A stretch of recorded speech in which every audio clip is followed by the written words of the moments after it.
Saw 3. Or as my brothers and I like to call it, Jeff Stands Around, and you'll know why by the end of this video. It's 2006. You're having fun texting on your BlackBerry to your friends about the third Saw movie in 3 years. Life is weird.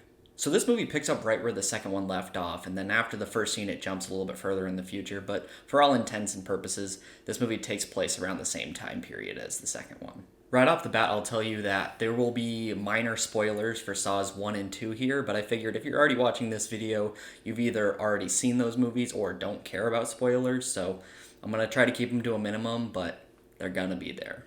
So in this movie, Jigsaw is hiding out with his apprentice Amanda from the first and second movies. He's in grave condition because of his brain tumor, so they bring a doctor there to help treat him. Meanwhile, there's a character named Jeff, who I mentioned before, who is part of his own game, and I'll get into that when I get into that. This movie is directed by Darren Lynn Bousman, who is the same person who directed the second movie. The story was written by James Wan and Leigh Whannell, and the screenplay written by Leigh Whannell, and that's the last time they're involved with this series, so keep that in mind for when these movies start to get different ratings down the line. While there was a minor dip in quality from 1 to 2, this one takes quite a bit more of a slide, so let me start with the pros. The biggest pro of this movie is Tobin Bell as Jigsaw. He's still great, he's gonna always be great. He's the bright spot in this movie. The part of the plot that revolves around Jigsaw and the medical attention he needs is good, at least as a concept. Sometimes it's good in execution, sometimes it isn't, but as a concept, I like that for this movie. The traps are crazy, and almost to a point of where you're like, just laughing because of how ridiculously elaborate they are.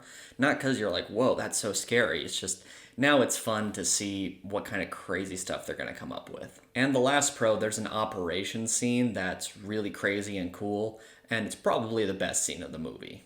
And that's kind of all I got for pros, so now let's get into cons. This movie is where the franchise starts to up the ante in terms of brutality and the gruesome nature of the franchise. It's not nearly as bad as it gets later, but this is the first one where you're like, whoa, okay, that's really gross. The directing of this movie is much the same as the second one, minus a lot of the cool transitions, so a little more bland, a little more of your typical, quick cut Saw movie. Nothing special. The police officers, for the time that they're in it, are still dumb, so at least they're consistent. Still aggravating, but consistent. A lot of the supporting characters are very weak in this movie, and you find yourself not really caring about what's happening to them and wanting to get back to the characters you already know, because that plot line is much more interesting. And they do this weird thing in this movie where they treat something like it's going to be this mystery or a reveal, but you already know who the character is and what's going on from the previous movies, so I don't know who they did that for. Very strange.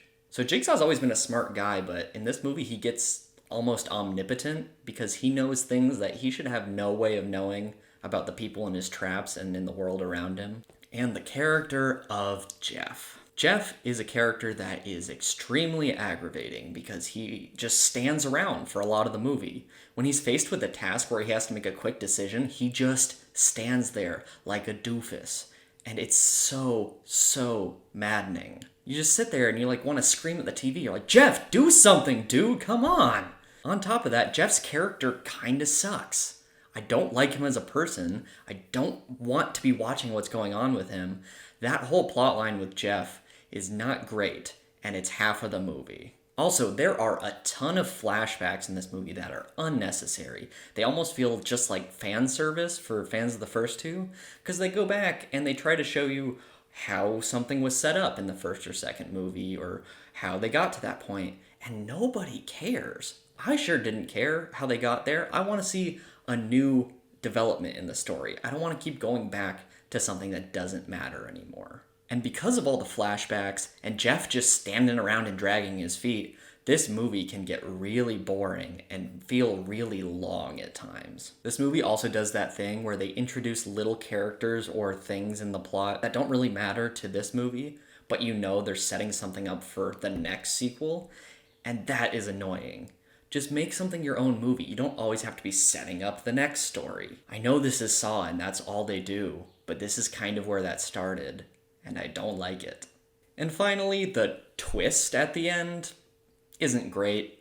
It's something where you don't really see it coming, but when it happens, you're like, oh, that's what we were waiting for? Okay. Sure, why not? When all is said and done, I don't hate this movie, but I also don't like it either. I'm gonna give it a 5.7 out of 10. Jeff is annoying. I know I was bagging pretty hard on this movie, and you would have thought maybe I would give it a lower score, but I've seen the later movies in this franchise, and I know how bad it can get. Plus, there's some interesting things to watch in here, so I can't give it too low of a score. Alright, people, you know what to do. Like, subscribe, tell whoever you want. I have like 8 subscribers right now, so. It's time to start our game. Thanks a lot, and I'll see you next time.